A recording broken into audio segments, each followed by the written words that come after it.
بغيت نشد فمي دابا انا كتقولي ما كتقديش تسد.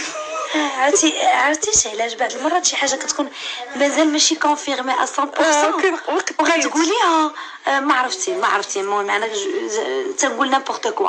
العين ما تكملش تابعه ليلى مكتبه في الرزق مرحبا بها ما جاتش داكشي اللي بغينا.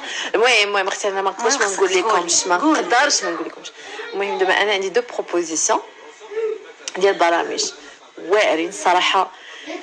باش غنقول لكم هادو من بين الاحلام د حياتي. انا كان عندي حلم انني يكون عندي برنامج. هادشي ملي كنت صغيره كنت الحلم ديالي نكون اعلاميه. ما سهلش الله نكون اعلاميه. سهل دابا نتزوج وقيلا ما سهلش الله نكون زوجه. بوتيتر كو الحلم ديالي غيتحقق قريب. دونك عندي دو بروبوزيسيون ما نقول لكم. شوفوا حتى شي حاجه ما ترو طاغ هذه الاولى، وحتى شي حاجه ما عمرك تيأسي وتقولي لا راه انا ما غاديش غير حلموا. انا صراحه هذا الحلم كان عندي بالاحلام د حياتي انني يكون عندي برنامج. فدابا ملي تعطوني هاد لي بروبوزيسيون صراحه شوفوا اليوم وقعوا لي جوج الحوايج، بكيت وفرحت في نفس الوقت. باش الله سبحانه وتعالى كيبغي يفاجئك، كيبغي يطبطب عليك، كيبغي يقول لك يعوضك. فانا اليوم الصراحه ملي وصلوني دوك لي دو بروبوزيسيون عجبني الحال، حيت انا كان الحلم ديالي يكون عندي برنامج ونكون غير هو اللي باقي عندي التساؤل هو قولوا لي نتوما فاش تبغيو تشوفوني، واش برنامج اسري كيهم الاسره كامله ولا برنامج ديال نسائي يعني ديال المراه وحقوق المراه ومشاكل المراه والحوايج ونجاحات المراه حتى هي علاش لا نهضروا فيهم. اول مره كنتو كتسموني رضوى الشربيني فرع المغرب. وانا الصراحه كان كيعجبني البرنامج ديال رضوى الشربيني وكنت كنحماق انني شوفوا والله ما عمري تفرجت فيها مي كانت كيعجبني كوم كونسيبت يعني كيفاش تهضري، كيفاش نهضروا، كيفاش ندافعوا على الحقوق ديالنا، كيفاش اننا نهضروا في الحوايج اللي ما كيصلح حتى شي واحد يهضر فيهم. حنا ما كنهضروش ما كنحلوش. علاش ما يكونش حتى برنامج اللي يكونوا فيه حتى نجيبوا حتى علماء دين اللي يقدر يفتي فيه يعني دينيا، يفتي فيه دينيا ونهضروا فيه اجتماعيا ونهضروا في كل شيء.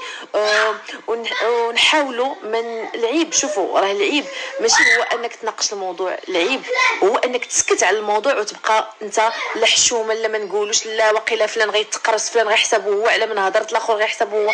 لا كاينه واحد العيب خصنا نصلحوه، خصنا نعرفوه. وكما كنقولوا حنا شي مرات المشكل اذا عمت هانت. ملي كتعرف ان داك المشكل عند كل شيء كما قلت لكم اذا عمت هانت يعني ملي كتلقى داك المشكل ماشي غير انت اللي عايشو في حياتك، عايشينو بزاف د الناس كيعجبك الحال. انا الصراحه انا عارفه هذا غيكون ان شاء الله اول عمل مغربي ديالنا بالمغربيه ديالنا ونهضروا فيه ونكونوا ونعالجوا فيه المواضيع. نجيبوا اخصائيين نفسيين، نجيبوا اخصائيين نفسيين، نجيبوا علماء دين، نهضروا في الموضوع من جميع الجهات. حيت مني انا اول مره بديت ودرت لايف وهضرت في الموضوع فكنت كنهضر من واحد الموضوع من المنطلق ديالي انا.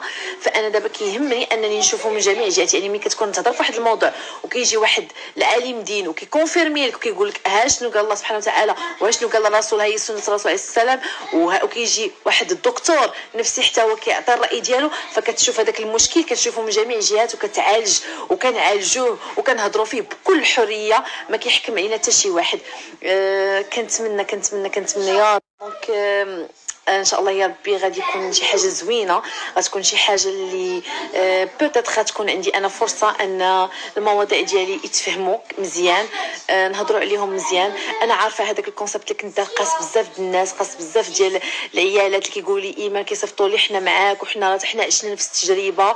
فاحنا بغينا ان شاء الله هذا البرنامج اللي يكونوا فيه بزاف د الناس اللي غيفتيو فيه ونهضروا فيه جميع الجوانب ونبينوا الحق من الباطل، باش كل واحد يعرف الحدود ديالو، كل واحد يعرف كيفاش انت الاب والام والاخت والزوجه زوجه، باش نعرفوا في الدين ديالنا اشنو كيقول علينا والرسول عليه الصلاه والسلام وصى علينا رفقا بالقوارير. وانا نبغي نوصلوا هذه الصوره هذه بهذه الطريقه ونعرفوا الدور ديال المراه اللي حنا ما نحتاج اي واحد اللي هي امك واختك وبنتك قبل ما تكون مرتك.